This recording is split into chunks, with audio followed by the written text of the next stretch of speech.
یہ اللہ پاک کا نام ہی ہے جو برکت والا ہے، یہ اللہ پاک کا کلام ہے جو برکت والا ہے۔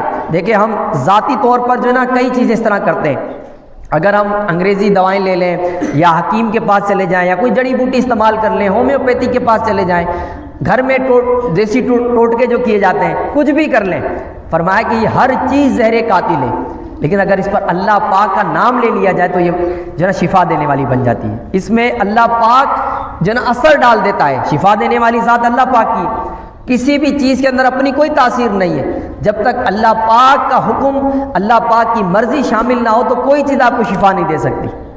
تو اسی لیے کہتے ہیں کہ اسباب ضرور اپنائیں، لیکن جو حقیقی مسبب الاسباب ہے اس کی طرف ضرور نظر فرمائیں، اللہ پاک کی رحمت پہ نظر رکھیں۔ اور دیکھیں دنیاوی اسباب سے میں نے منع نہیں کیا، کرنے چاہیے، ڈاکٹر کے پاس بھی جائیں، دیگر معاملات بھی کریں، لیکن اللہ پاک سے دعا بھی کریں، ورد وظیفے بھی کریں، روحانی علاج بھی پڑھیں، تو انشاءاللہ اس کی برکات ہمیں نصیب ہوں گی۔ دیکھیں ہم جب بیمار ہوتے ہیں نا جب ہی جاتے ہیں دوائی لینے، ان دواؤں کا اثر جب ہی ہوتا ہے جب ہم بیمار ہوتے ہیں۔ بندے کو بخار آیا تو پہلے 1 گھنٹہ 2 گھنٹے کچھ دن اس کو بخار میں چلنا پڑتا ہے، پھر جا کے وہ اس کی دوائی اثر کرتی ہے۔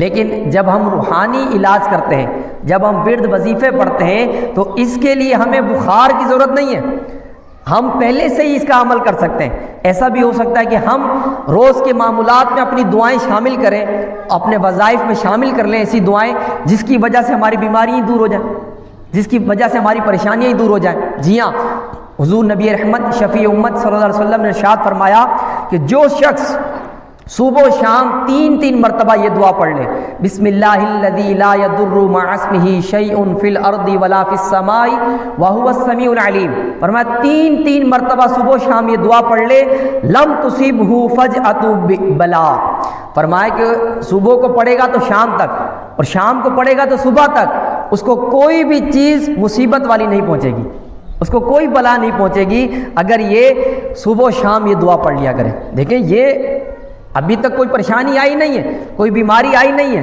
پہلے ہی پڑھ لیا تو پریشانی پہنچے گی نہیں، کوئی بیماری آئے گی نہیں۔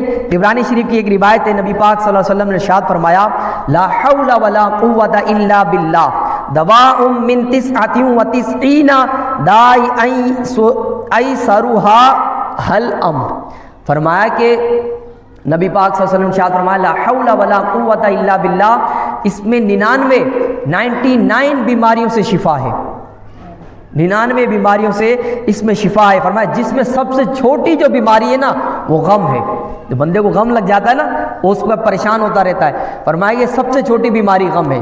صرف لا حول ولا قوت الا باللہ العلی العظیم کا جو ہے نا اس کا ورد کرنا ہے، اس کی کثرت کرنی ہے۔ ایک اور روایت میں جو 100 مرتبہ لا حول ولا قوت الا باللہ پڑھے، فرمایا اسے کبھی تنگ دستی نہیں ہوگی۔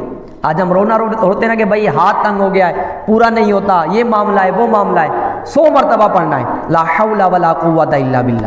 اگر ابھی آپ کا کام اچھا چل رہا ہے جب بھی پڑھ سکتے ہیں، ضروری نہیں ہے کہ تنگ دستی آئے گی جب ہی شروع کریں گے، ابھی سے شروع کریں بھائی۔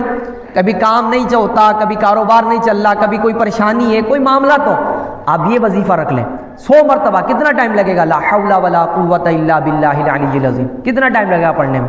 مشکل سے 5 منٹ لگیں گے، مشکل کے ساتھ 100 مرتبہ روزانہ پڑھ لیں گے، فرمایا کبھی بھی تنگ دستی نہیں آئے گی، وہ بندہ کبھی بھی جو ہے نا محتاج نہیں ہوگا کسی کا۔